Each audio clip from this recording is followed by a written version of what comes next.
Hey everyone, Kevin here once again with my 123 cents, and I've got a special guest who's going to be joining me for several posts coming up. My friend Chad, who is visiting from Los Angeles, and we're going to be talking about in this first initial post pay-per-view and whether or not too many pay-per-views is a bad thing for business. Too many pay-per-views is something we've talked about for a long time. You can't trying to do a monthly pay-per-view and build a feud that will make people buy it. You can't do that in 4 weeks. Right. Unless the stars align and you get that one magical feud. I miss the days when the brand extension first started, or after about a year when they decided to go Raw pay-per-view, SmackDown pay-per-view. Yeah. Because that gave you time to build up a feud. And I would be curious to see how much money is actually made off of pay-per-view revenue, and how much would be made if they went back to the big four pay-per-views a year, and just see if they would make more money, because more people would be enticed to buy something, even if they raise the price to say $60 every 4 months, as opposed to $45 every month or twice a month in some cases. Yeah. But yeah, you can't. And the other problem is that feuds continue on beyond that pay-per-view. I think Lance Storm wrote a blog recently talking about storyline versus angles. And he used the Randy Savage, Ricky Steamboat WrestleMania 3 build-up, where Savage took out, crushed Steamboat's larynx. Steamboat was out for a few months, came back, built up to the match at WrestleMania. Right. That was an angle. Cena and Nexus is a storyline. Doesn't matter what happens on the pay-per-view, the next night on Raw, they're just going to pick up where they left off and continue going. It's like any other scripted show on television. And so why am I going to spend my money on the pay-per-view when the next night I can see the next chapter? Right. I don't need to see what happened on the pay-per-view. I'm going to know who won, who lost, what was the outcome. Yeah, because when we were kids, WrestleMania 3, for example, I can remember I was in the 8th grade at the time, and, we didn't have satellite, and we had just only had cable for a very short time at that point in time, so we didn't have a way of watching it, and I can remember, just dying to know what happened, but I had to wait until either somebody at school had seen it, or wait until, the next week on Superstars, because you didn't have Monday Night Raw, Right. you didn't have all this other stuff on, and you couldn't go online and look at it on I the can't internet. even remember if Primetime Wrestling would tell you the result the next night. Yeah. Because I remember watching a show after WrestleMania 3 when Roddy Piper retired, where it was like a month and a half later they were showing a Roddy Piper match from Boston Garden that was taped prior to WrestleMania. And yeah, if you kind of had that anticipation of what happened. Now you got the anticipation of, oh, there was a pay-per-view tonight. I didn't know. And the other thing that is hurting the pay-per-view market is the illegal pirating, which I don't endorse, but can't say that I haven't partaken myself. But again, am I going to spend $45 a month? And you look at WWE having 12 pay-per-views, TNA having 12 pay-per-views, UFC, which whether or not Vince and company want to say is competition, it's competition. Yeah. I mean, it's competition because it's a monthly pay-per-view Sure. in itself.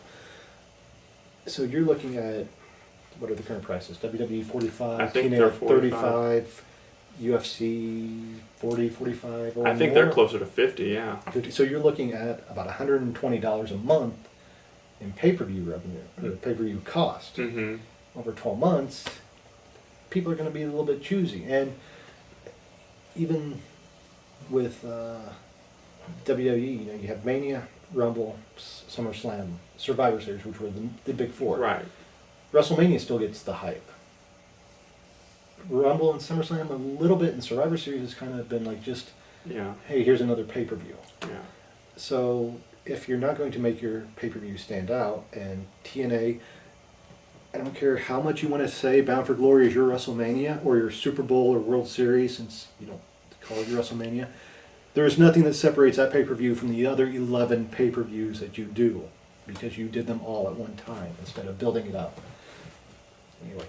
No, and that makes sense. But I feel like, from even when we were kids, and even probably 10 to 15 years ago, WrestleMania is kind of losing its luster. I mean, Yeah. we've been to four of them ourselves, Yeah. attended them live, and the atmosphere, of course, is electric, and you can feel it. But I just, when it comes down to it, it's losing its specialness, I think, and I think it's in part because of a lot of times they are hot-shotting a lot of these angles too to get, we've got WrestleMania coming up. Mania. And like the problem with this year's Mania is the guys that are fighting each other have fought each other week after week after week since the February pay-per-view or before. Mm-hmm. So there's no anticipation, like when Hogan and Andre fought at WrestleMania 3, they didn't touch each other other than, the Battle Royal? The Battle Royal from Saturday Night's Main Event, yeah. Which was a 10-second interaction. Right. That was all they did, yeah. Andre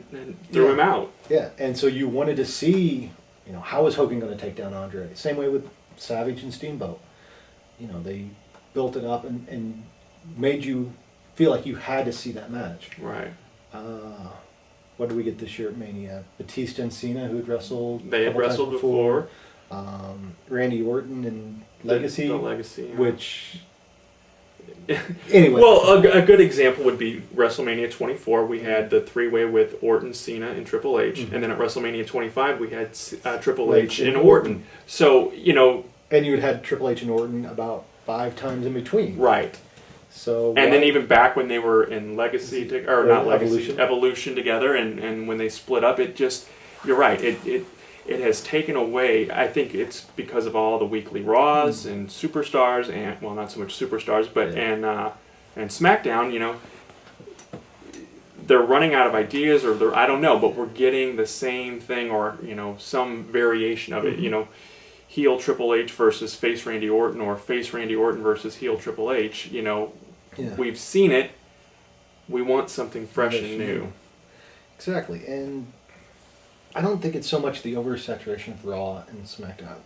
I think they can be used well, where if they don't have the guys fight, that are feuding, they don't have to fight every week. Right. They don't have to interact or have, like right now with Morrison and Miz.